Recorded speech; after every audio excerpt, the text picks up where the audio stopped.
అర్థమైందా? So TDP ఓట్లు జనసేనకు పడ్డాయి పొత్తు పెట్టుకోవడం వల్ల. సో సేమ్ థింగ్ బీజేపీకి ఆంధ్రప్రదేశ్లో ఏమీ లేదు, తెలంగాణలో కూడా బీజేపీకి పెద్దగా ఏం లేదు. ఓకే, సో ఎంపీ వాళ్ళు ఏం చెప్తారు, ఎంపీ ఎన్నికల్లో వచ్చిండ్రు అంటారు. ఎట్లా వచ్చిండ్రు? రేవంత్ రెడ్డి అనే యొక్క ఏమంటారు ఈ చంద్రబాబు నాయుడు ఇన్ఫ్లుయెన్స్ చేసిండా, లేకపోతే సిబిఐ ఈడీ అని బెదిరించిండ్రా? Same thing with Karnataka.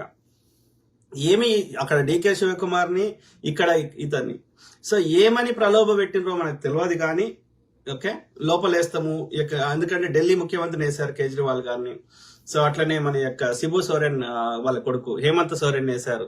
So కాబట్టి ఇక వాళ్ళని డిఫేమ్ చేయడము, లేకపోతే జైలు వేయడము, తప్పుడు కేసులు బనాయించడము, ఇట్లా రకరకాలుగా చేయడం వల్ల ఇక ఏమంటారు ఇక వాళ్ళతో ఎందుకు అని చెప్పి ఈయన బలహీన అభ్యర్థుల టికెట్ ఇవ్వడం వల్ల అసెంబ్లీలో గెలవనటువంటి ఈటల రాజేందర్ గారు, అసెంబ్లీ ఎన్నికల్లో గెలవనటువంటి బండి సంజయ్ గారు,